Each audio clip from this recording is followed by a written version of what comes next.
What's up, Buffalo Fanatics? Josh Allen here. Just wanted to say, go Bills. Yo! What is up, Buffalo Fanatics? Z-Bot here with you, live on the Buffalo Fanatics YouTube channel on a Wednesday afternoon. And it, of course, can only mean one thing. It is the Smoke Break, powered by BetUS, where the game begins. Receive a 125% sign-up bonus on your first 3 deposits via the link in the description below. Up to $2,500 using the promo code JOIN125. So glad you're joining me here this afternoon for a little bit of Buffalo Bills news. Brandon Beane putting in the work on a hump day. Apologies for not being with you Monday. Was out of town. I'm with you today. More coming later on in the week. I'll talk about that later on in the show. We'll be live with you the rest of the week, and I'm looking forward to joining you not only today, but tomorrow and Friday as well. But let's take care of business today. This just in the news desk. Busy Beane at One Bills Drive. He adds much needed depth, much needed personnel.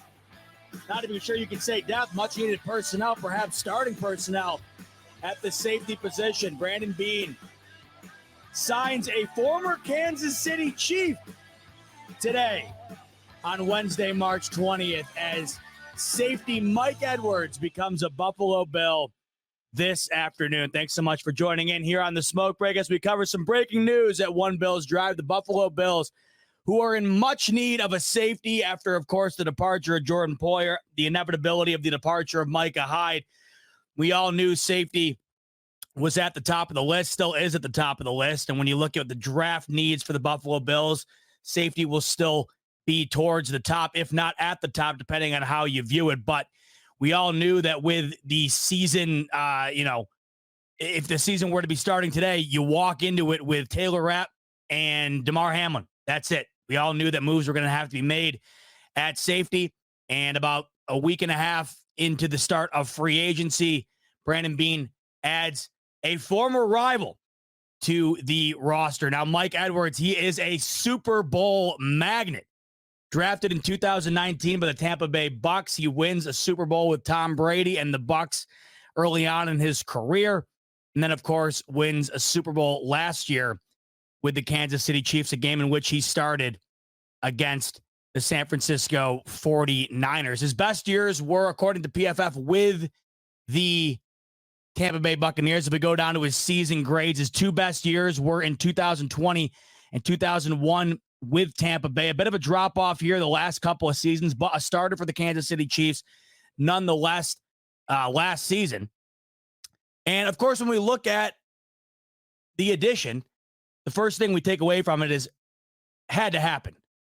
Brandon Beane has been doing a good job incrementally adding to the needs of this team. We'll talk about it throughout the show here, but obviously addition of wide receiver. We'll talk about Curtis Samuel. I haven't been able to share my thoughts on that yet, but very exciting move, in my opinion, for these Buffalo Bills.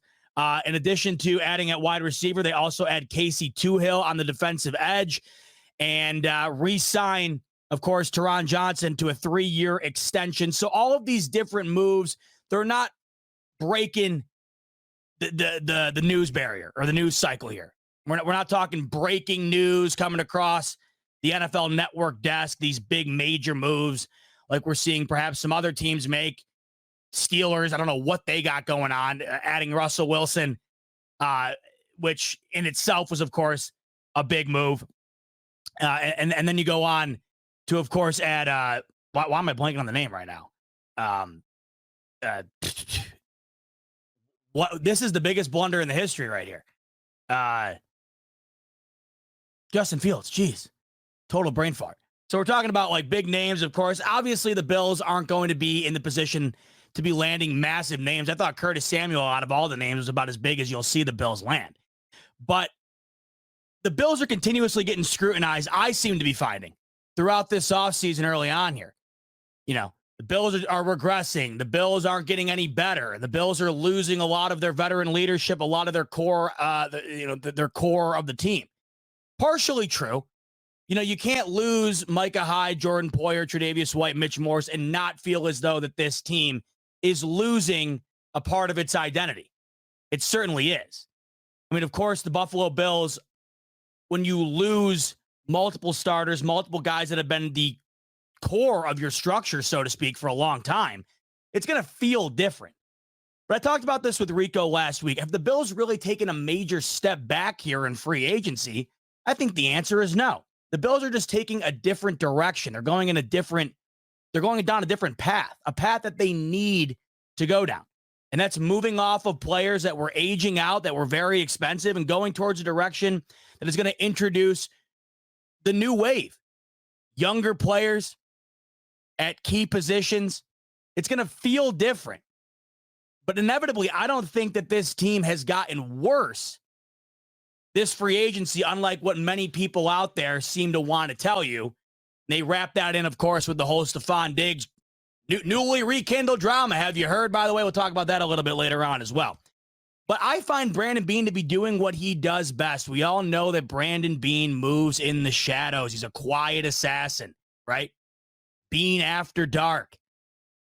It was never going to be major moves this offseason with the the cap situation the Bills are currently facing. But I find that what Brandon Beane has been doing as of late is exactly what the Bills have needed him to do. And it seems like every other day here into free agency, we are finding Brandon Beane making a small move here, a small move there. And they're starting to add up, and you're starting to see this team kind of take form early on here in the offseason as we head into the draft, where it'll really start to take shape. But in key areas where the Bills needed additions, Brandon Beane seems to be targeting in on those early and often.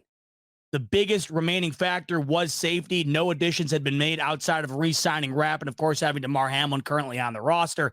This is the first move at safety for Brandon Beane. So here's the Buffalo Bills PR Twitter tweeting out about the one-year contract that Mike Edwards just signed this afternoon with the Buffalo Bills. And there's a bunch of tidbits on here from the PR. I love these things. It's like essentially a media guide all in one little graphic here.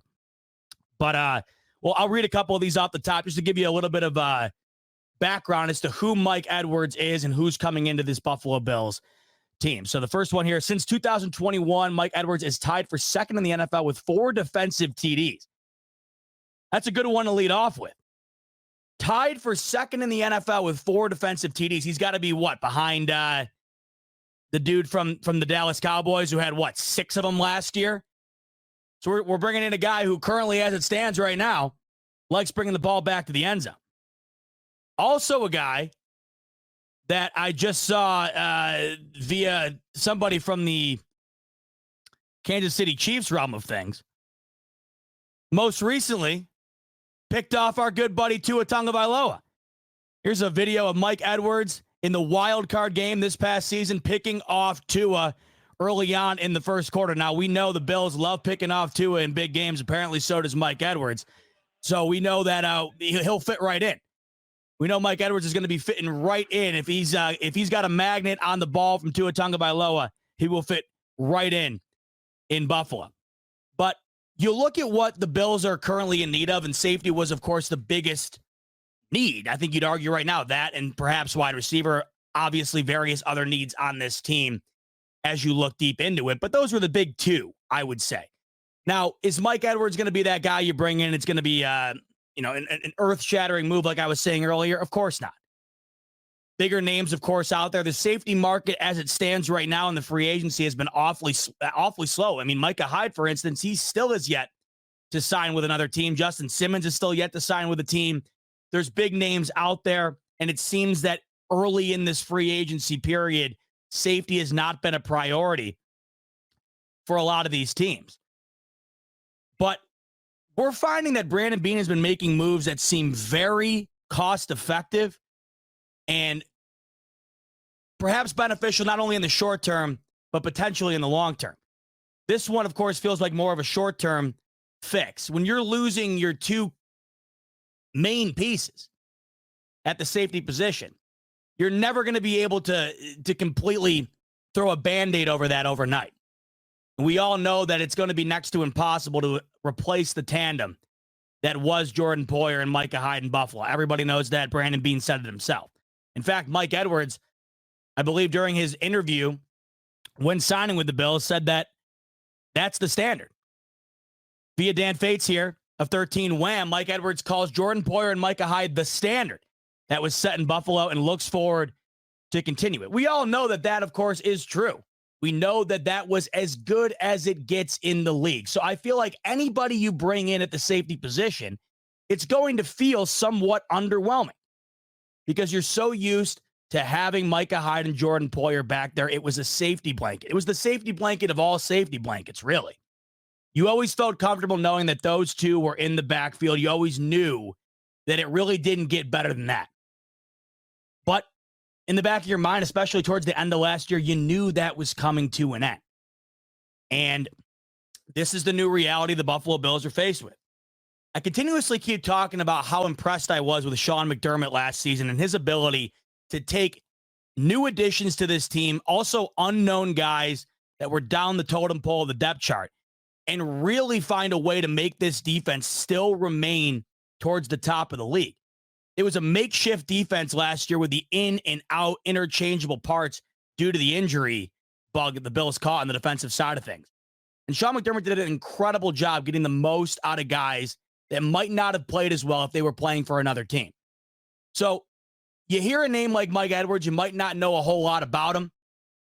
You might look at his PFF grade like I was just showing you, and it might not be the most impressive thing in Kansas City last year, an overall grade of 56.5, right? A drop off from his 2 years in Tampa Bay in 2020 and 2021. But we don't know the capabilities of these guys until they get into this defense with Buffalo. You can look at PFF grades all you want as well, and I take them with a grain of salt. They're a good starting point. They're a good reference point. But at the end of the day, last year, Kansas City was one of the best defenses in the league. If we want to get down to it, the reason the Kansas City Chiefs today are back-to-back Super Bowl champions is because of their defense. Sure, Patrick Mahomes plays a great part in it, but that defense is the one that shut down Lamar Jackson and the Baltimore Ravens. That defense is the one that shut down the Buffalo Bills on the final drive of the game and inevitably sealed it. That defense is the one who made major stops at the end of the Super Bowl against the San Francisco 49ers to get it done. And, of course, that defense absolutely shut down the Miami Dolphins in the wild card. If it wasn't for a duck of all ducks somehow grabbed by Tyreek Hill on a pop fly from Tua Tagovailoa, they wouldn't have scored a single point in that game. The Chiefs' defense from top to bottom last year, not a whole lot of household names outside of McDuffie and Chris Jones. They were about as good as it gets. You have to wonder if Mike Edwards is one of those names in the fold of the 11 guys out on that field that made the Chiefs defense as good as they were. You have to wonder if he was one of those unsung guys that was better than advertised, better than the PFF grade would insinuate, better than, a name value. You think Chris Jones, you think McDuffie, right? You think L'Jarius Sneed. You might not think outside of that. It happens in Buffalo all the time. How many guys get disrespected on the defensive side of things for Buffalo because there's names that you just go to first? Benford, right? Bernard. For a while, I would say Teron Johnson, who just became the highest paid nickel in the league. There's still plenty of people out there who don't realize Teron Johnson has been one of the best players at his position since he arrived in Buffalo. We all know how it goes. There's guys who dominate the cycle because of their name and they're noteworthy, right? And there's guys who kind of play their role, fit into it, and help contribute to the overall situation. All I know is right now, looking back on last year in these Kansas City Chiefs, that defense is the reason they sit here today, Super Bowl champions in 2023. Mike Edwards, a starter and a part of that. So you bring him into a Sean McDermott-led defense where I look last year and there were guys that potentially going into the season, less capability than Mike Edwards, who had phenomenal seasons and collectively came together and found a way to make that Buffalo Bills defense as good as it could possibly be in regard to the circumstance. Now, I do feel like safety is still going to be a top priority in this draft. For all we know, it could be first, second round, depending on how the chips fall, depending on what Brandon Beane views the value to be within this draft. The safety market in the draft coming up here, very thin compared to other areas. Wide receiver, as we know, very, very deep. It has been for a while now, very deep in particular this coming season. So it might not be the first round move just based on value. I did a couple of mock drafts last week with Rico, if you joined us, and there wasn't a safety drafted in the entire first round in some of these mock drafts that we did. So it's not like the priority still isn't going to be there. It's just a matter of what the Buffalo Bills are going to do in the draft to address it and where, depending on how Brandon Beane views this draft class at the safety position and the value he puts on individual players coming into the Bills and filling a much needed gap, a major gap left behind by Jordan Poyer and Micah Hyde. Now, this is a start. The Bills, like I keep mentioning, they had not done anything at the safety position outside of re-signing Taylor Rapp. They had to do something. And when you look around the current free agency market, like I said earlier, for safeties, a lot of big names, a lot of guys that are going to cost money like Justin Simmons. I just don't feel like that's going to be in the cards. Micah Hyde re-signing doesn't feel like it's going to be in the cards. Just feels like an under-the-radar type move, a one-year contract. We've yet to see the complete details on the money. But I like the move for the need for these Buffalo Bills as it stands right now, and only time will tell how good of a fit Mike Edwards will be. But this is the one benefit that I keep going back to when we talk about Sean McDermott being the head coach, and I feel like it's vastly overlooked. All of the head coaches in the league right now currently getting the most praise are all offensive coaches, and that's for good reason, because a lot of these teams are some of the best in the league, especially the Kansas City Chiefs, who remain at the top of the league with the best offensive mind perhaps we've ever seen. All of the credit continuously goes to these offensive-minded coaches because that's where the bulk of the top teams are. They're led by offensive coaches. I think Sean McDermott is incredibly underrated for what he brings to the team as far as what his expertise is. When it comes to coaching the defensive side of things, I don't think it gets much better in the league than Sean McDermott. And last year, in the most high-pressure situation perhaps he's faced, job potentially on the line, minimal to zero playoff chances at one point, an insanely injured defense, Sean McDermott answered the call and had this defense really threatening some of the top teams in the league with guys that you wouldn't expect to do so. It kind of unraveled in the playoffs when it really unraveled as far as the injuries were concerned. It was just 1-2 injuries too many. You got to the playoffs. You got to the Kansas City Chiefs game in the divisional. It was just one too many. But throughout the duration of the season, suffering major blows early on, losing Matt Milano, losing Tre'Davious White very early in the year. And then, of course, injuries here, there, and everywhere throughout the year, coming in and out, in and out. I was beyond impressed with his ability to do what he is there to do. So when you hear guys like Mike Edwards, not these gigantic names, when you're bringing in guys trying to replace major names, it's not going to feel like the biggest signing in the world. It's not going to feel like it's going to be a dramatic change towards the success for these Buffalo Bills.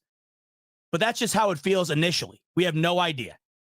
No one thought that about when Taron Johnson first came in. When Taron Johnson picked off Lamar Jackson in the divisional playoffs, in 2020? No one knew who the hell Taron Johnson was, right? Last year, no one knew who Terrell Bernard was, Christian Benford. Rasul Douglas's career completely reemerges last year. Nobody wanted him. So we look at this Mike Edwards signing. We don't know a whole hell of a lot about him. We look at the PFF grades. We know it's not the best. We don't know what his best is. He hasn't been coached by Sean McDermott yet. That, to me, is where I get confidence when I see guys come into this team that might be a bit under the radar on the defensive side of the ball. That's what gets me excited. Sean McDermott's ability to work with him, right? Still very young, of course. We go back and look here. He's only got 5 years in this league. 5 years with championship pedigree teams as well. So, love the signing, a much-needed signing, of course. And we'll see what the overall plan is here. We know Taylor Rapp's got one of those spots locked up. And I really do feel like the draft is where we're going to address that safety position towards the future. But as far as a one-year patch here, it feels like Mike Edwards was a good solution and a nice signing for Brandon Beane on a Wednesday afternoon, bringing him in. So that is the most recent signing.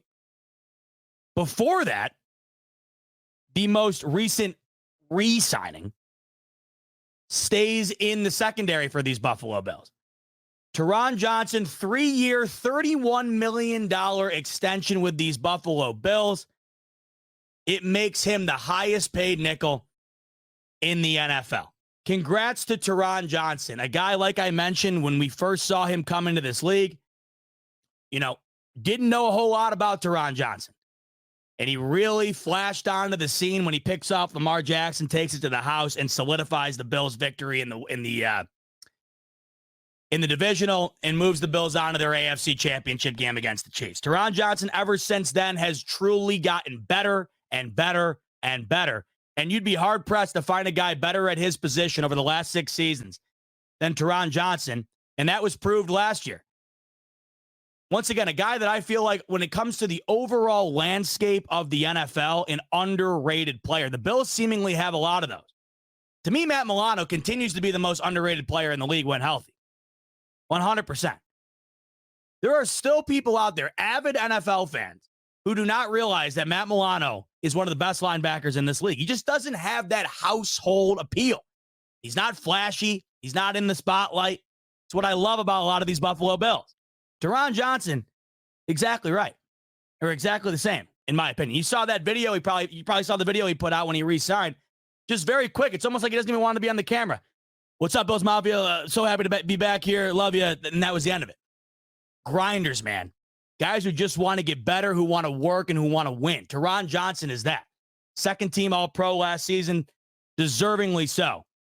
Last year was an incredible year for Taron Johnson. And it just felt like Taron Johnson went from a guy that was unknown, we'll see what he's got, to you blinked, and Taron Johnson was one of the most reliable guys on this defense like that. And last year, with all of the injuries the Bills sustained, Taron Johnson was one of the best players on that defense at any given time. And he proved it time and time again. So very well-deserved 3-year, $31 million. That'll actually help the Buffalo Bills cap situation as well, being able to re-sign and push a little bit of that money down the road. So love the re-signing for the Bills. Taron Johnson will be in Buffalo for at least the next 3 seasons. So that's one of those moves that you add to Brandon Beane's checklist here early on in free agency. Check off corner, lock that down with Rasul Douglas, right, and Taron Johnson. You get that solidified. Safety, you re-sign, wrap. You bring in Mike Edwards here. Add a little bit of depth at the defensive end position with Casey Tuhill. You add a couple of nice additional pieces to the wide receiver room. We'll see what that winds up looking like post-draft. But you add Mac Hollins. You add Curtis Samuel. I've liked what Brandon Beane has done early on here. At first, it seemed like a big, gigantic blow to the gut when you watched in one afternoon a lot of major pieces for these Bills depart. But I don't know how you feel, and let me know in the comments. But if you're like me, when you've had about a week and a half or so to sit back and think about what the Bills have done here, what Brandon Beane has done here, I've been feeling terrific about it. Sad, of course, losing a lot of these guys that we have come to love over the last 6-7 years here. No question about it. You fall in love with a lot of these guys, and rightfully so. Especially guys like Jordan Poyer and Micah Hyde. When you look back at their career with Buffalo, when they started with the Bills is when the success of the Bills began. So, of course, you're going to be sad when you lose those guys. You're going to be sad losing Tre'Davious White because you saw the potential, and unfortunately 2 season-ending injuries derail that. First-round draft pick by the Bills, you never want to see them go. And then Mitch Morse, a staple of this offensive line, but snapping the ball for Josh Allen throughout the duration of his career. Sad to see him leave. But when you see these departures, you see what other teams are paying them, guys like Gabe Davis, of course. You see these departures, you see what the Bills still currently have intact, and you see some of these additions. Once we get post-draft, we'll have a better idea of kind of the overall thought process in regard to this team. But as it stands right now, not a whole lot has changed. Not a whole lot has changed. The Bills are still the overwhelming favorite to win the AFC East. And as it stands right now, the Bills have the fourth best odds to win the Super Bowl. Somebody on ESPN, somebody on Fox Sports, they might think the Bills are declining because they had to move on from Tre'Davious White and Jordan Poyer. They might think they're declining because Stephon Diggs tweets out an ominous tweet.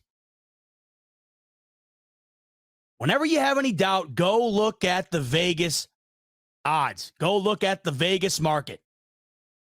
People lie. Sometimes numbers can lie depending on how you skew them to fit your narrative. The Vegas market never lies. Have the Bills lost a bit of their identity? A bit of their leadership? A bit of that locker room? Absolutely. When we're talking about the overall threat they pose to this league, as it stands right now, they haven't dropped an inch.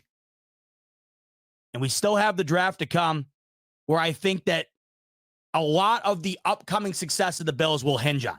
I think that this is one of the biggest drafts of Brandon Beane's career. And if he hits, in addition to a couple of the last hits we have had, with Dalton Kincaid, James Cook,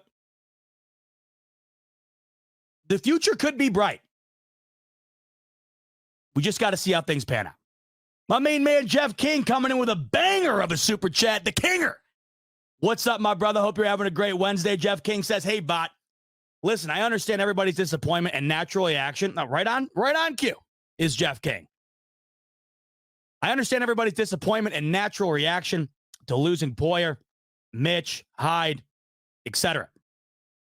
But the one thing none of us can outdo is Father Time. It was time. Beane will put us in the position to be competitive. It's up to the players now. Very, very well said, Jeff. And as always, appreciate the love and support. My main man. But that is very, very well said. And it's essentially echoing what I had just got done saying. You look at those names, it is beyond sad to see him go. And when you saw them all go in one afternoon, that, of course, was the biggest emotional element of it all. I even said at the time, if you were to have staggered out those moves over a week period, like every other day doing it, you still would have had to have dealt with the departures. But you might have been able to swallow that pill a little easier. When you lost all of those guys in the span of about 3 hours, it was a whirlwind. I couldn't keep my head on straight that Wednesday afternoon when Brandon Beane was just going to town. But when you've had time to look back on it and think on it and the reasonings behind it, it all makes sense. And it all had to happen. It's the unfortunate reality of this league. And as Jeff said, Father Time is undefeated.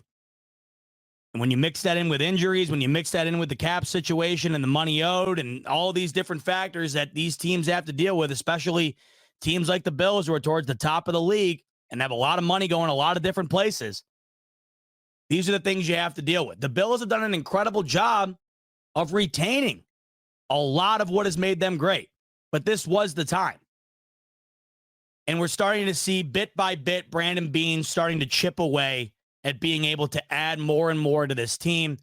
And like I keep saying, by the time we get to the draft, we'll have a better idea of the identity overall of what these Buffalo Bills will be in 2024. So I wasn't on with you last week with the biggest signing, I think, as far as wow is concerned, name is concerned. That was Curtis Samuel. Been banging the table ever since this free agency period started about the wide receiver position. When we watched Gabe Davis depart, we immediately went and looked at the wide receiver locker room for these Bills, and it was a tough look. When you looked at the top, it was Stephon Diggs, it was Khalil Shakir, and then it was a lot of role players. And we all knew that even though Gabe Davis might not have been the greatest receiver for these Bills, he was still a starter on this team and ultimately the wide receiver too for these Buffalo Bills. Whether you loved him or not, whether you thought he was a great receiver or not, it was still a major loss to the locker room because they do not have a ton to replace him with. So, of course, you immediately look to what is out there that can be added. You first go to the draft, and I still think that that's easily top priority in the first or second round. especially with the depth that is available at the wide receiver position in this upcoming draft. But there were some names out there in free agency that weren't necessarily massive. The big one at the time was Calvin Ridley. He signs a crazy deal with the Tennessee Titans, 4 years, over $90 million. Of course, Gabe Davis winds up getting 3 years, $39 million with Jacksonville. The bigger names at the top of that list wound up getting snatched up pretty quick. And then there were other names kind of floating around. And the Bills' first initial move at wide receiver was Mack Hollins. And that was a move that, you know, kind of like a lot of moves that are made by better teams with cap strap type situations. You know, it's one of those moves where you're just like, okay, I like it. I could see it, especially for the money. I think what it was Mack Hollins, a 1 year, $3 million deal, something like that. No problem to me. Can definitely see him fitting a role for these Buffalo Bills where it seems like last year a lot of other guys filled in as well, where Josh Allen was just finding different guys every single week, 6-7 receivers on a weekly basis. Nobody was dominating the stat sheet. Nobody was getting a crazy amount of yards. But if you go back and look, it just felt like the wealth was distributed equally. And that ultimately wound up resulting in W's for these Bills in conjunction with the run game from both James Cook and Josh Allen. But I keep saying I want to see these Bills add another element. I want to see these Bills be able to combine what they did last year and then also combine what we've seen in previous years before last year. What I loved last year was that balance. It's the first time since Josh Allen has taken over that we have truly seen an evenly balanced offense between the passing attack and the running attack. In fact, it was a more run-powered offense last year than it was passing-powered offense. They ran the ball more than they threw it. But it did feel like they lost some of that over-the-top element. They lost a little bit of that spark, that excitement that we have come accustomed to seeing with Josh Allen and this offense. I want to find a way for these Buffalo Bills to be able to get to some sort of middle ground where you still have that balance, you're still dominating time of possession, you're still able to run the ball effectively, but you still have that threat down the top, right, in the pass game that is more resemblant to previous years before last. So you lose Gabe Davis, and Calvin Ridley was gone. Top names on the wide receiver chart were gone. And then it kind of fell down to where the top names remaining. Curtis Samuel was right there. I think Jerry Jeudy was up there, right? Couple of names. But Curtis Samuel, after the chips fell, was still one of the better names available at the wide receiver position when the dust kind of settled. And what the Bills ended up doing, in my opinion, what the more I continue to look into this move, the more I continue to think on it and just kind of let it sink in, the more I really love it. Curtis Samuel last week signs with these Buffalo Bills on a 3-year, $24 million deal. Gabe Davis signs with the Jacksonville Jaguars, 3 years, $39 million. Now, look, we can compare guys all day long. We love doing that. It's what keeps the media cycle churning, right? But when we're going just based on what could potentially be brought to this team compared to what was on it, for the value you get in saving about $15 million compared to what you would have had to have spent to match the Jacksonville deal that they gave to Gabe Davis, I don't know how you can't be through the moon thrilled with this signing. So Matt Harmon via Yahoo Sports put out this awesome graphic, and it compares the success by route in 2023. It compares those success rates of Curtis Samuel and Gabe Davis. Now, mind you, Curtis Samuel is on one of the most anemic offenses in the league. Sam Howell's throwing him the ball. He doesn't have a job today. Washington was one of those teams in the league that you could bully on any given week. And the Buffalo Bills were certainly one of those teams to bully them. If you remember early in the year, they made Sam Howell look like a youth quarterback. Would they pick him off 3 different times? So when it came to the Washington Commanders, it wasn't like there was a lot of success in the pass game. Yet Curtis Samuel, when you look at the numbers just based on his route running, numbers kind of speak for themselves. So Matt Harmon has this graphic out here. We'll take a look first at Curtis Samuel, and then we'll kind of compare it here to Gabe Davis. And initially what you can see is you got 5 red arrows. And now, of course, red is an indication of the lower end of the spectrum, lower end of the percentile ratings when it comes to these specific routes. Green, of course, indicating towards the top. You have 5 different arrows on specific routes for Gabe Davis. You have 1 here for Curtis Samuel. What you have to love the most, I think, about this Curtis Samuel signing in comparison to Gabe Davis is that there's some variety here. It felt as though Gabe Davis was completely boom or bust towards the end.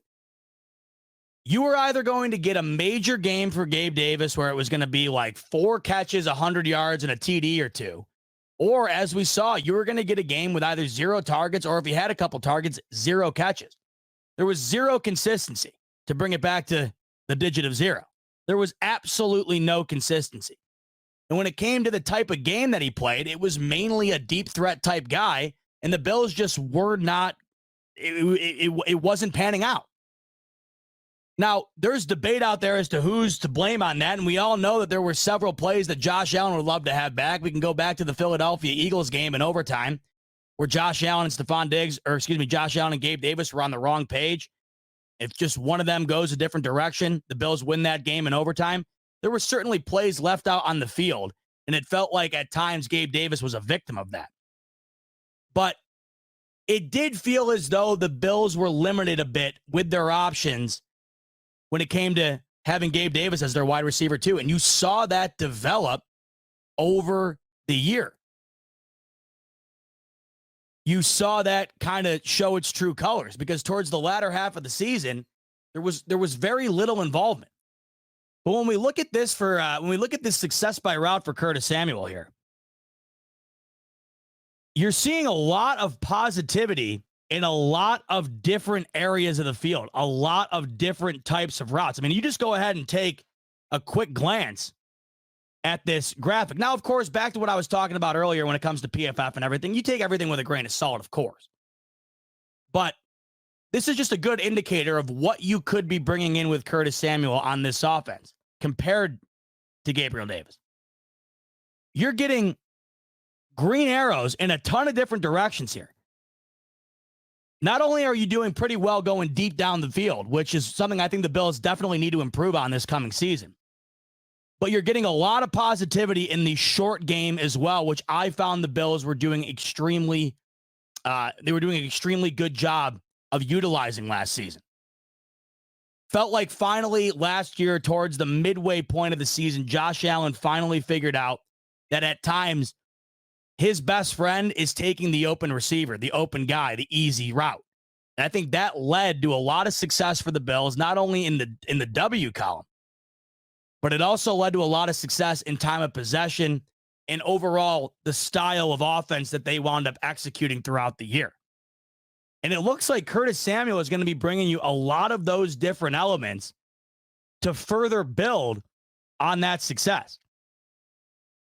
When you have the addition of Matt Collins into the fold, Khalil Shakir still emerging, another year for Dalton Kincaid where you can assume he's only going to get better. James Cook getting heavily involved in the pass game.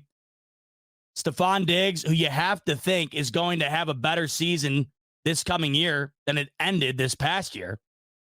I really, really like this signing for what it was. When you factor in the Bills getting Curtis Samuel for 3 years, $24 million, when you factor in that the quarterbacks that Curtis Samuel has played for are what?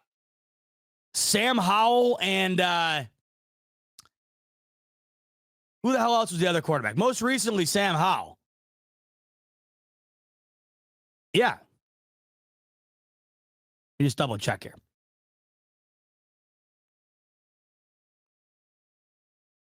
Yeah, so Sam Howell, and then whoever the hell, who was it, Sam Darnold for the majority of the time in Carolina?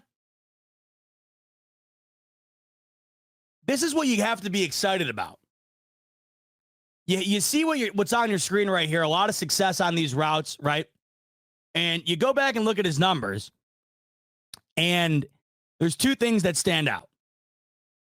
One, I don't think you can judge him entirely on the numbers that are on the stat sheet, kind of going back to what I was talking about, numbers kind of being deceiving at times. We'll go ahead and take a look here. Look at Buffalo Fanatics, what's going on? This is Pierre the Kingpin, and I wanted to talk to you today about Cigars International, which is the ultimate destination for premium homemade cigars. Known as the industry leader, Cigars International offers the largest selection, unbeatable prices, and a customer service experience that's second to none. Whether you're new to cigars or a seasoned vet, Cigars International makes enjoying cigars easy, approachable, and fun. Cigars International is the go-to retailer for all things cigars, with the biggest selection of premium homemade cigars available anywhere. Cigars International offers unbeatable deals and discounts, making it easy to stock up on your favorite or try something new without breaking the bank. With fast free shipping and their 100% satisfaction guarantee, you can shop with confidence knowing that Cigars International stands behind every order. They have good relationship with vendors that helps provide great low prices. Whether you're new to cigars or a seasoned pro, Cigars International makes it easy to find the right cigar with helpful guides, staff reviews, and expert advice.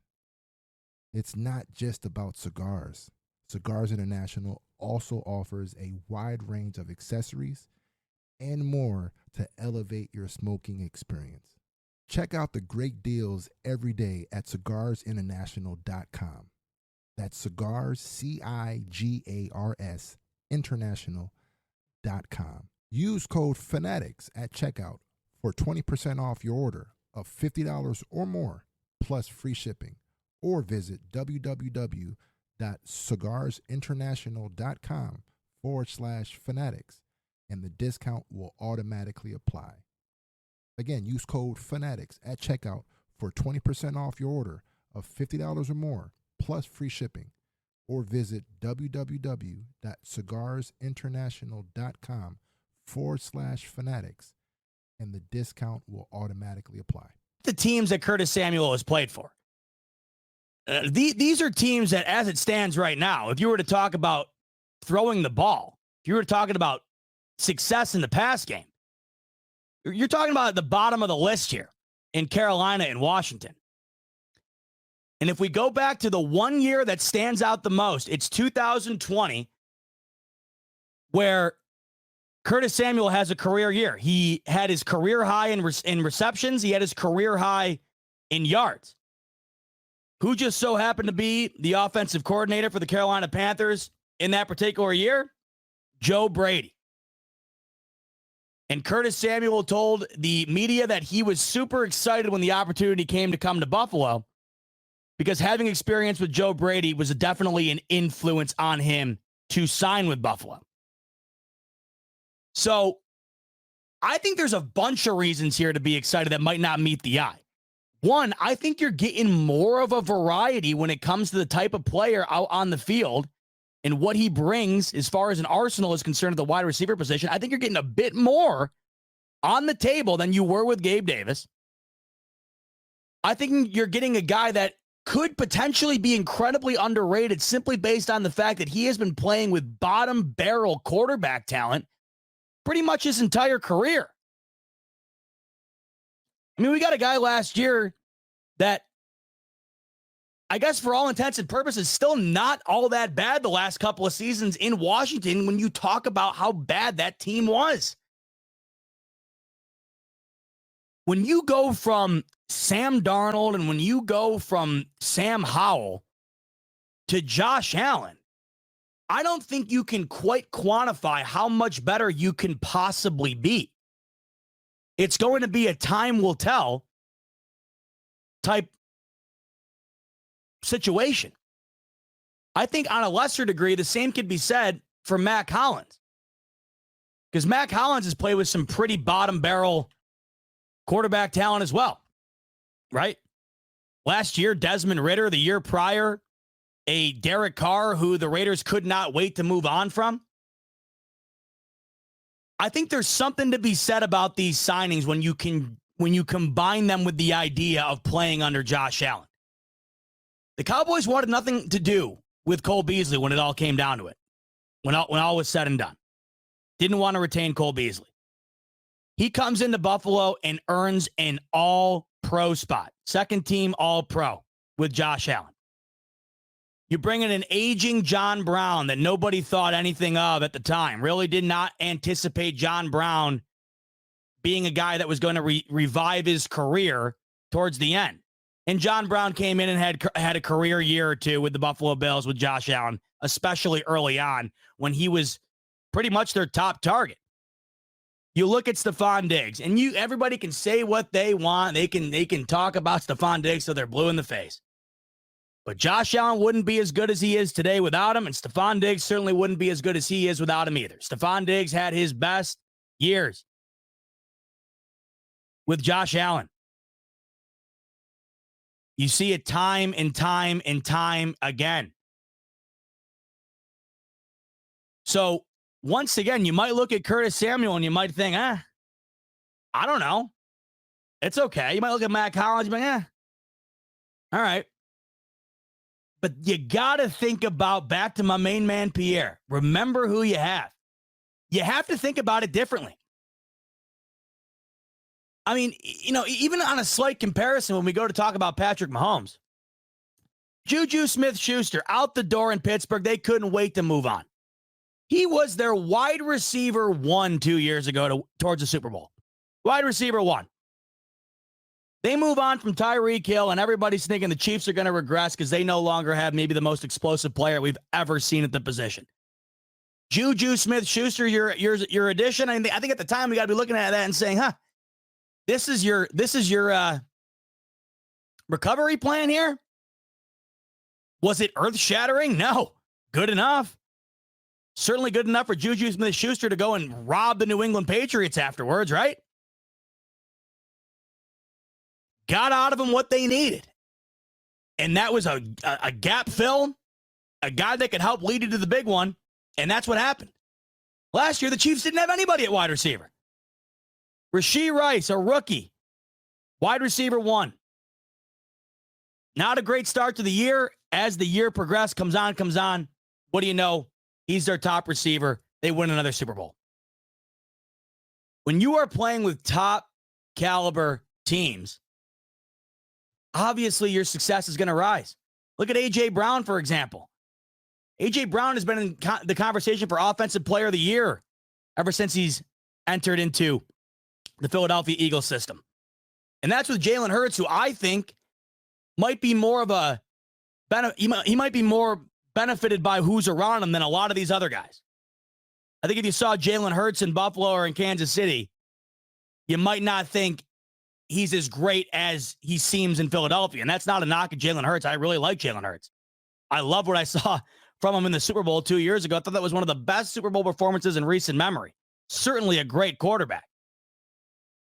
But we've talked about this on here time and time again. It's just different at the top. It's just different with Josh Allen. It's just different with Patrick Mahomes. I think it's different with Lamar Jackson. That seems to be an argument that plenty of people love to have. But I just think that there's tiers in this league that separate themselves from others.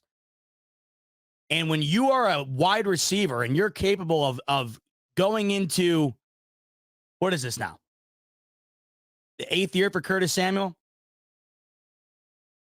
When you're able to have that rejuvenation where your entire year you've pretty much been on bottom feeders and you're playing with a guy like Josh Allen, when you have Stephon Diggs as a tandem, I don't know about you guys. This is exciting stuff to me. I am excited as hell about the Curtis Samuel signing. My boys were ragging on me. They're like, I said, draft a wide receiver in the first round of the draft, and I'm going to start getting my Super Bowl ring fitted. And they're ragging on me. Of course, I was being facetious a bit. But I'm genuinely excited about it. I look back to where I was at the beginning of free agency a couple of weeks ago when Gabe Davis left. And if you were on here with me, Sal Capaccio tweeted out a roster, essentially, of the Bills wide receiver room. And we looked at it, and we both, you and I collectively stared at the screen, and we're just scratching our heads like, season starts tomorrow. I don't know who's threatened by this. And we kept saying the only reason anybody would be threatened at all is because 17's throwing them the ball. I got to be honest with you. A couple of small additions you might, not think are major if you're not a Bills fan, might be more under the radar type signings than maybe the Jets going and getting Mike Williams, right?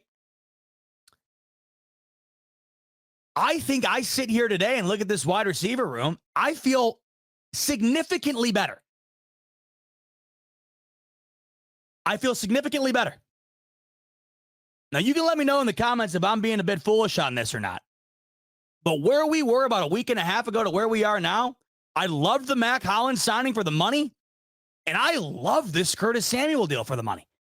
I know we got a bit of injury history there. I know we got a little bit of unproven type talent there. I think a lot of that has got to do with what he's been surrounded by. And when you factor in that his best year was in 2020 with Joe Brady, and that alone was, in his words, a influence on him coming to Buffalo, I don't know how you couldn't be pretty stoked about it. So to me, not only do I think this was probably the bigger name out of all the names signed for the Bills here early on in the free agency, I think it might be my favorite. Because I get excited about the idea of Josh Allen getting his hands on a guy that has untapped potential. I just think that I think there's potential that we could see the best of Curtis Samuel in Buffalo. I don't think we quite realize just how much a difference it can be for a single person's career when the guy responsible for your career or your success is the quarterback, right?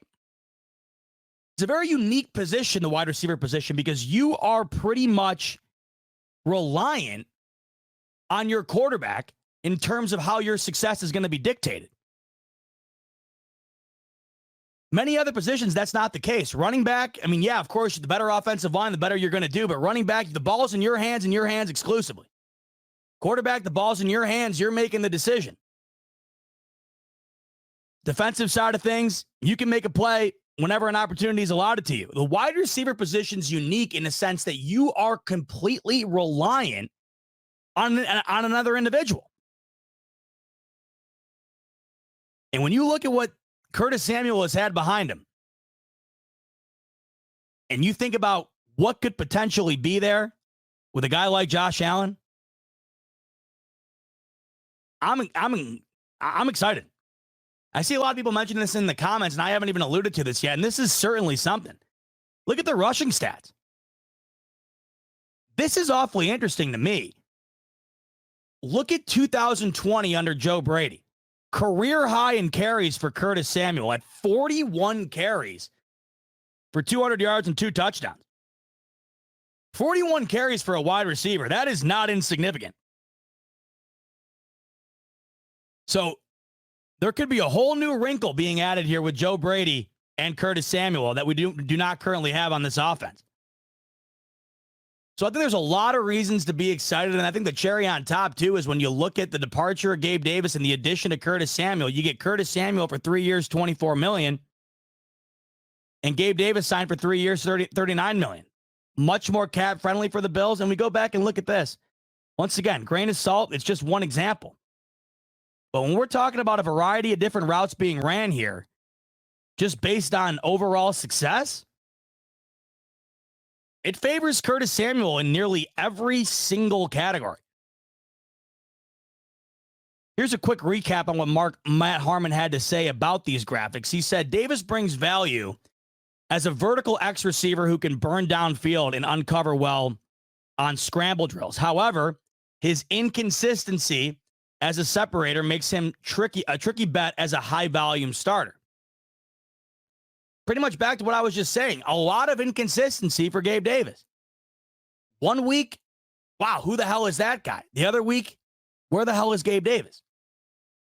You go to his little recap here on Curtis Samuel. Samuel is a position versatile wide receiver who can win in multiple roles and separate. Perfect fit for what the Bills have been missing. I got to tell you, I think there's a lot of reason to be excited. And if you combine that with an addition in the draft as well, potentially at the top, potentially the Bills go wide receiver in the first round or the second round. All of a sudden, you go from a wide receiver room you got a lot of questions about to feeling pretty good about where the Bills are at. We'll see what happens in the draft.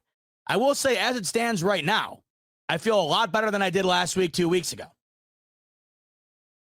We'll see what they do in the draft. A lot of talent at the wide receiver position. If the Bills add another starter towards the top of that draft, could be a lot to be excited about. And this goes back to what I was saying about, losing a lot of these core pieces of our Buffalo Bills.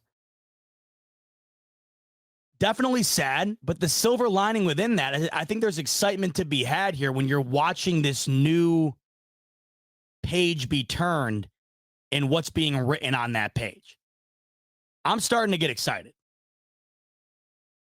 Now, this is, of course, just the offseason kind of talking. When you try to, you're, of course, going to try to find a reason to be excited about all the moves these guys make. But I don't just get blindly excited because the Bills sign a guy. This is a move that genuinely has me excited. And when I look at all the other little things that Brandon Beane has done throughout the offseason here, including the exceptional job in restructuring guys and re-signing guys, I like the direction the Bills are heading because they were in a tough position. When you are in as tough a position as the Bills are in, I feel like it might not get much better than what Brandon Beane has been able to do early on here. It was the reality of the situation. I think Brandon Beane early on here has done a really good job of chipping away at the losses and retaining guys that they have felt are not only pivotal to this team, but are pivotal to the team for the significant and and long-term future. So Curtis Samuel, a Buffalo Bill, and a signing that I am extremely excited about. Another signing the Bills made, and I don't know a whole lot about Casey Toohill, but this is another signing that the Bills made actually just yesterday. And Casey Toohill, a defensive end who was with the Washington Commanders, just signed with the Bills yesterday. That is certainly a depth addition to the defensive line for these Bills. And we knew that the Bills were going to want to target in on depth at that position. That was going to be a priority in this upcoming draft. They target in on that a little bit here in free agency, signing Toohill to a 1-year contract. This is via Buffalo Rumblings here. And he is 27 years of age. When you look at the overall body of work, nothing crazy, right? 14 of 57 games played, 80 tackles, 20 quarterback hits. But this is more of a depth piece than anything else. And once again, Brandon Beane knows what the team needs currently. Pre-draft, he's taking care of what he can take care of based on the finances available and what is also available out there in free agency. So, one of those moves that you look at and you're just like, okay. But, then again, a move that ultimately, I think, was one that the Bills certainly had at the top of their priority list and are kind of chipping away at doing so early in free agency before they hit the draft. One more thing I saw earlier, by the way, just kind of once again, not everything's apples to apples. When you're comparing guys and when you're bringing up numbers, you can pretty much do whatever you want. But this is pretty much a black and white representation of Gabriel Davis and Curtis Samuel's career here. And, of course, you're going to have a lot more on the side of Curtis Samuel because he's played nearly 30 more games than Gabe Davis. But this is what you're getting. The rushing stats certainly are standing out to me more than I initially anticipated. I mean, 121 carries for 715 yards in his career as a wide receiver. Definitely something we're going to have to keep an eye on. 7 touchdowns as well on the ground. I mean, this is certainly something we're going to have to keep an eye on going into the year. Just an added element. Not even mentioning the fact that I just think you're getting more when it comes to the wide receiver position itself. So, tough to compare the numbers here when you have almost 30 more games than Gabriel Davis, who's heading into his second contract. But this is just kind of a black and white comparison as to what you're kind of getting from Curtis Samuel, what he's had under his belt, his body of work. But I just think the sky could potentially be the limit when you're talking about adding him with Josh Allen. And I also think that if they are able to get a stud in this draft, or at least a starter, interchangeable starter at the wide receiver position in the first round or second round, I mean, he might not come into the league and immediately be Jamar Chase. But if they can get a guy that is going to be another threat, it only adds more opportunity for a guy like Curtis Samuel or Matt Collins, and then opens things up more for Stephon Diggs.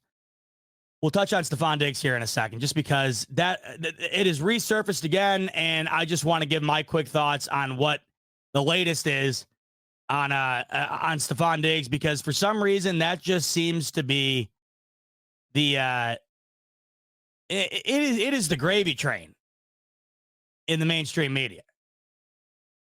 I mean, it really is like it must be ratings heaven. I don't even know how else to describe it. So we'll talk about that here in a second, but I do want to mention that tomorrow kickstarts the NCAA tournament. Now, I don't know if you're like me, but when football is out of commission, when it's not on, there is a void that is left massively open.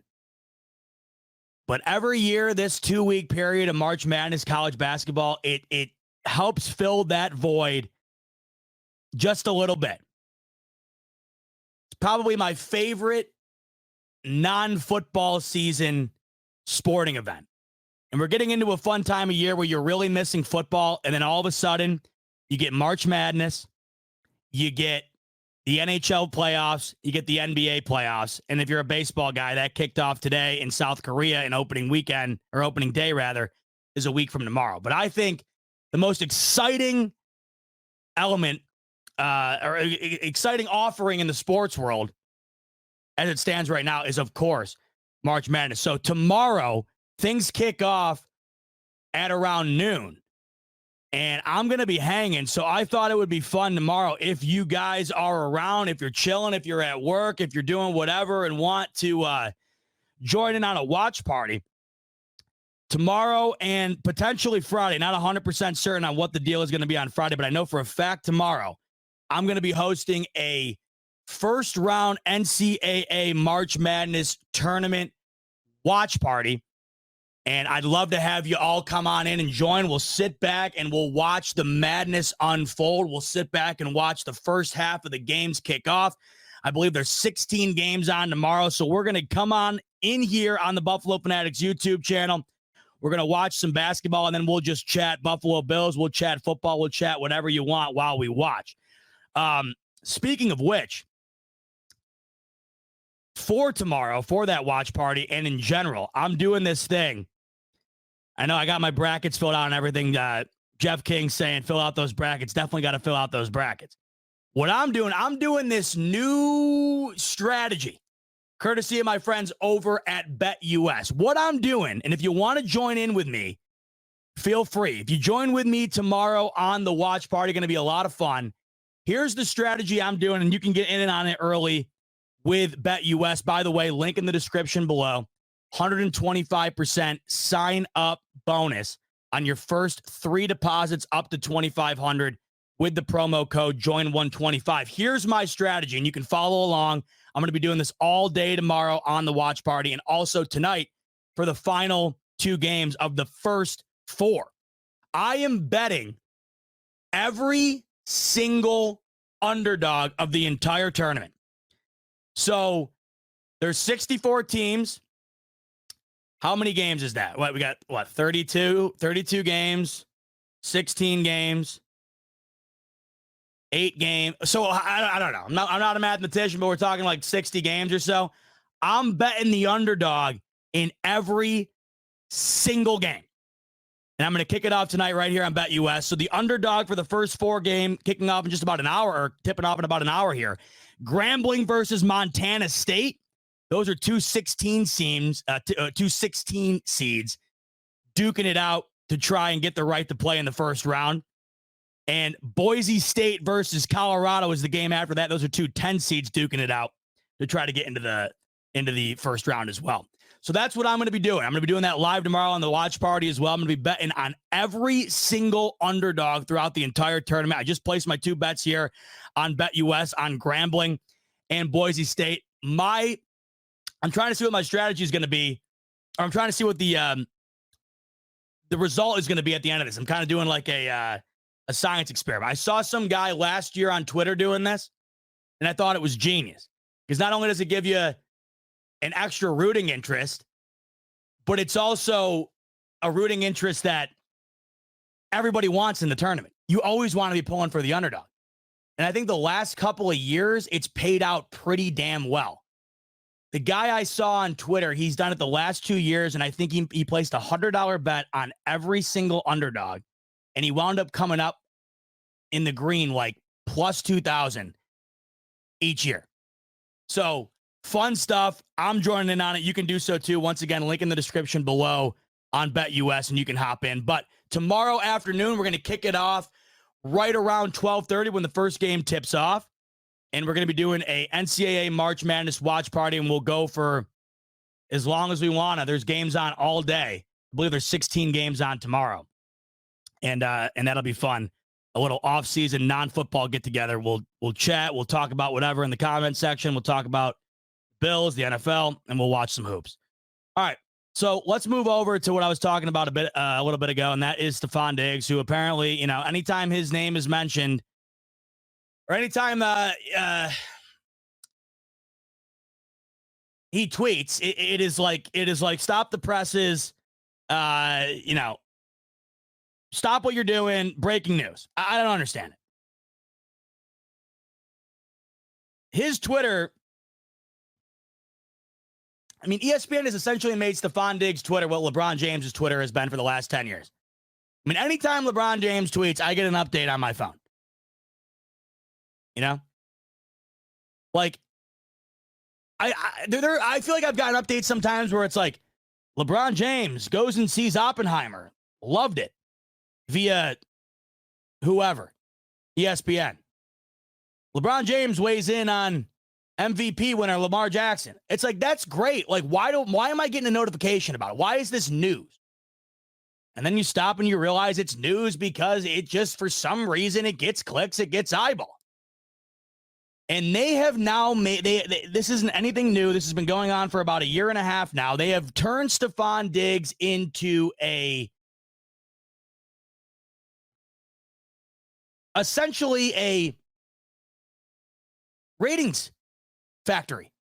I don't understand it. There's no way that anybody involved can genuinely think the things that they feel half the time. Anytime you turn on the TV when Stefon Diggs tweets, it's a topic. It was a topic on, I believe, First Take earlier in the week. I don't watch, but I saw some screenshots on Twitter and whatnot. Legitimate debates. Does Stefon Diggs want to be in Buffalo? Does Stefon Diggs want to leave Buffalo? And you're looking at what it's based on. And it's just like, are we really doing this again? Is everybody not conditioned at this point to understand that for whatever reason, if you are a wide receiver, it's almost like you're contractually obligated to tweet ominous tweets in the offseason? It feels like every single one of these guys does this. no matter what the contract situation is, no matter how happy they are. Let me tell you this right off the bat. There were active debates being had this week about Stephon Diggs' future in Buffalo. $18 million of his salary this past weekend just became guaranteed. Is this like not accessible information for everybody else? If I can find it in 2 seconds, certainly the powers that be at the worldwide leader can.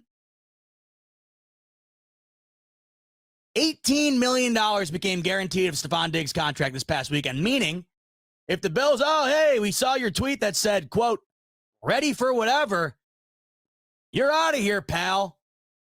Well, they'd have to eat $18 million because of a tweet that could mean literally whatever. And speaking of like whatever, to this I have to say, whatever. Who cares?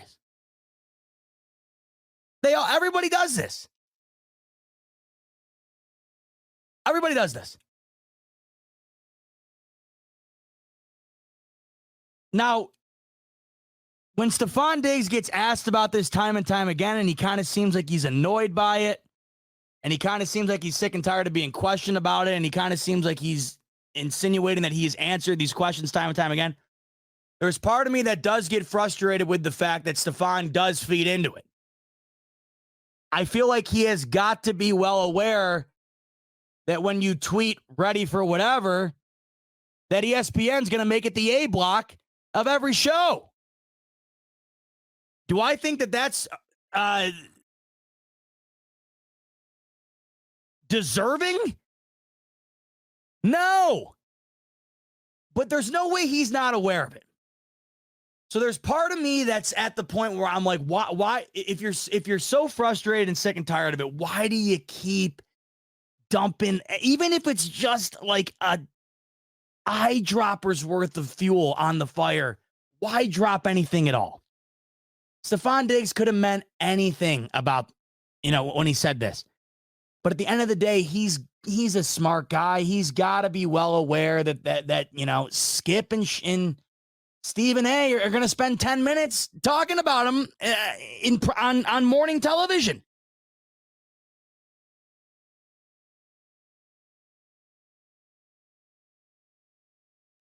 Wasn't the only thing. I mean, if you just go through his Twitter, it's just like the most random stuff. With love. Question real quick. I mean, what does that even mean? It's Twitter. It's Twitter. No, Matt, I'm not feeding into it right now. I'm talking about the people that are feeding into it. Every time this comes on, I like to come and address the fact that there's nothing to see here, because every time this happens, you go online and everybody's freaking out about it. And there's no reason to freak out about it. None. $18 million this past weekend became guaranteed on Stephon Diggs' contract. If you don't think he's going to be a Buffalo Bill this coming year, I don't know what to tell you. Yet you go online after this and everybody's having a field day with it. Right? And I don't get it, because like you're saying, Matt, half the players are like this in every locker room. Exactly. So why is it always Stephon Diggs that's pointed out? And why does everybody continuously fall for it time and time again?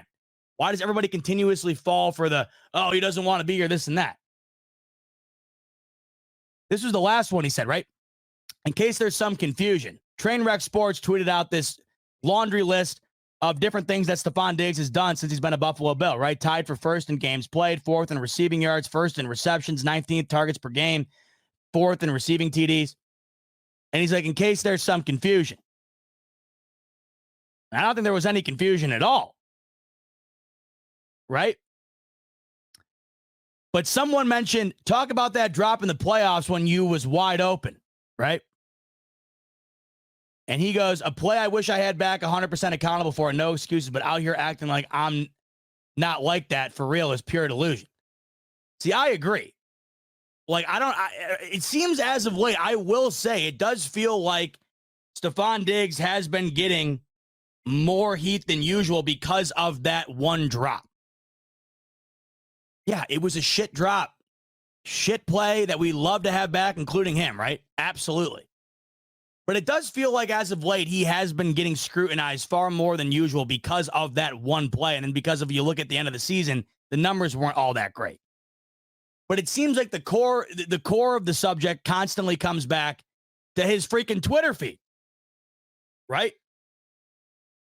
There's two things on it. Once again, it's the same situation every time. It's just a revolving door. It's the same thing every time.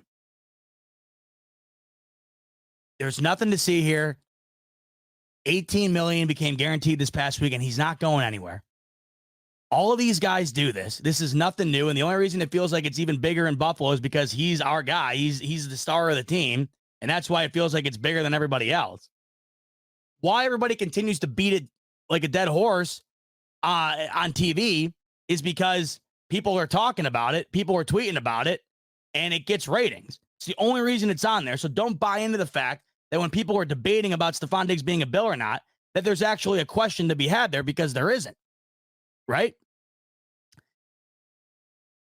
But the one final thing I'll say is it's tough to be sympathetic with him like this past media cycle during the Super Bowl when he seems like he has had enough of being questioned about this, when he'll continuously throw a little bit of this here and a little bit of this there. If he truly didn't love it, or if he truly wanted it done, tweets like ready for whatever wouldn't be tweeted. So to me, it's a two-way street. I don't know what's to be gained from tweeting out something like that, but I would just think that if somebody's in his corner, right, and they genuinely think that they do not want this to be a burden on them, this constant conversation about his status in Buffalo and his status as a player in the NFL, and constantly questioning him as an athlete and where he stands on a variety of different things, I would stop being so ominous on Twitter. That's how I see it. But at the end of the day, long story short, it's like every other time this has happened. It's a flash in the pan. There's a tweet. It's a story for some stupid reason. The next day, you don't hear about it again until the next tweet. But at the end of the day, it's just a whole lot of nothing. So I personally wish it would just, there wouldn't be any more additions to the Twitter feed that are like that, where you can kind of question it all of it. But then again, you could say that about so many guys. So many guys. And like Richie's saying, he's smart. At this point, he knows the media loses their minds. It's hilarious. Exactly. There might be part of it where, and this is the one thing I've always kind of juggled. I'm not an athlete with millions of followers who at the touch of a button can completely change the news cycle. I've always sat back and wondered how much of that simply has to do with that. How much of the desire to just tweet ready for whatever has to do with the fact that, if you tweet that, you're going to get Stephen A talking about you the next day. Maybe they find it funny. Maybe I'd find it funny too if I was in that position. I don't know. I just do struggle with the fact that when he is questioned about these things that he's kind of opened himself up to being questioned about, it seems like he has a lot of disdain for that. I don't think he can have it both ways. That's all. All right. Hour 15 in the books. Wrapped up a couple of news stories for these Buffalo Bills, including the latest at One Bills Drive. The Bills signing safety Mike Edwards this afternoon from the Kansas City Chiefs. A much-needed addition to the safety room. Oh, by the way, I think I missed the super chat. One quick second before we wrap up shop here. I think I missed another one from my main man, the Kinger. Jeff King coming in again on a Wednesday, firing them hot today, Jay King. Buddy, here's my point with Stefon. He can bring all this to an end. So I have to question his insecurities about being relevant in the public eye. Again, he can bring all of the speculation to an end, but it needs to come from his mouth. I agree partially. I think that he could put this to an end. Like I just said, he could put this to an end if he didn't tweet stuff like ready for whatever. Absolutely. I don't know if he's insecure about the way he's viewed in the public eye. I will say I feel like he's been getting a lot of unwarranted flack for that drop. It does feel like a lot of people are immediately just going to that drop when talking about Stefon Diggs, not literally anything else that he's done for these Buffalo Bills, which has been more or less extraordinary. Been towards the top of the league in the variety of different categories since he's entered in with the Bills. Yeah, it was a bad drop. It was a bad play. Bills still had a chance to win the game at the end besides that drop and still couldn't do it, right? I just think the year didn't end great for him production-wise. You add that drop into the mix, right? You add that loss, of course, into the mix. Yet again, another divisional exit. Emotions are high. And we've seen with a lot of athletes, they handle it different ways, and a lot of them do stuff like this. A lot of them do. So I agree with you. He could put it to an end. He never seems to completely put the nail in the coffin on it. But at this point, I just guess it is what it is. Every time this happens, though, I just like to reference that nothing's going to come of it. Because you got people in here trying to tell me that, it's not worth talking about. The subject matter itself is not worth talking about.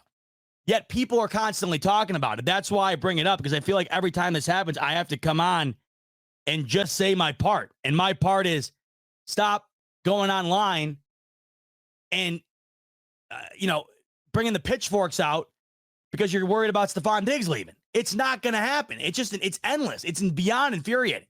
What's more frustrating than it being talked about on TV, and what's more frustrating than the tweets itself that could open up this discussion, is going online and seeing a barrage of people constantly falling for it. Falling for everyone on TV saying, he doesn't want to be there, this and that. And at the end of the day, even if he didn't want to be there, I mean, do you know the mountains that would have to be moved for Stephon Diggs to not be a Bill this year, especially after this past weekend with the $18 million becoming guaranteed? It ain't happening. All right. Thanks again, Jeff King, and thanks to everybody else who joined in Wednesday afternoon smoke break edition.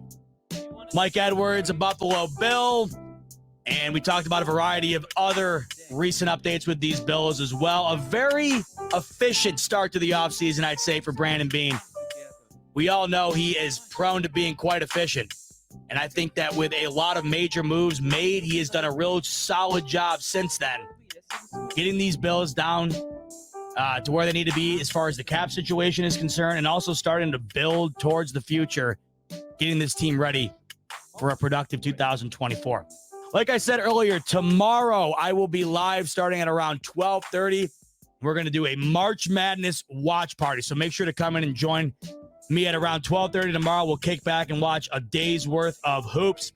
We'll talk ball and whatever else you feel like talking about here in the comment section. Once again, you want to tell my bets for tomorrow. I'm betting every single underdog in the tournament. BetUS, link in the description below, 125% sign-up bonus on your first 3 deposits, up to $2,500 with the promo code JOIN125. Hop in on that. Come tell my bets tomorrow and watch some hoops with me. Should be a lot of fun. Until then, have a great rest of your night, folks. I will see you tomorrow afternoon. And until then, go Bills.